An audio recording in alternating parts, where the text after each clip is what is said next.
Deep in the heart of Arizona, along a lonely stretch of highway, there's a rundown motel known as Blackwood Motel. Few travelers stop there, and those who do never stay twice.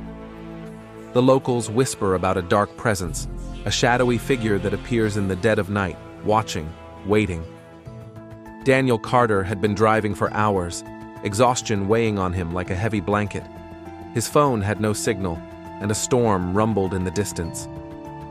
When he spotted a flickering neon sign that read, "Blackwood Motel, Vacancy," he sighed in relief and pulled into the lot.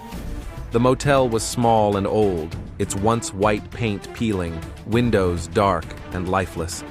The front desk clerk, a frail old man with hollow eyes, slid a key across the counter without a word. "Room 103, don't open the curtains after midnight," Daniel chuckled nervously. "Why?" The old man just stared. "Just don't." Inside, room 103, the air was stale, the bed stiff. Daniel locked the door, tossed his bag on the chair, and collapsed onto the bed. He checked his phone, still no signal. A loud thud jolted him awake. He glanced at the clock. 12:13 a.m. A shadow moved across the curtain. Someone was outside his window. His heart pounded as he crept toward the window. The warning echoed in his mind. Don't open the curtains after midnight. But curiosity overpowered fear. Slowly, he pulled the curtain back. A tall, featureless shadow stood inches from the glass. No eyes, no face, just darkness. Then, it moved. Daniel stumbled backward, knocking over the chair. His breath was ragged. The room grew colder, his breath visible in the air. The lights flickered. The shadow seeped through the doorframe, stretching toward him.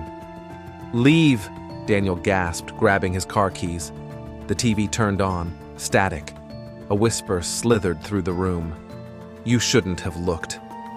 The door wouldn't open.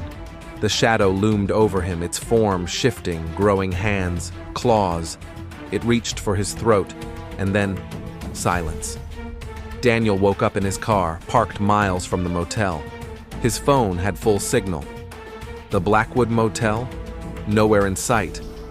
The next morning, Daniel searched for the motel. No listings, no records. Locals claimed it burned down decades ago, but Daniel still had the key to room 103. And at night, he swore he could still see the shadow man watching from the darkness.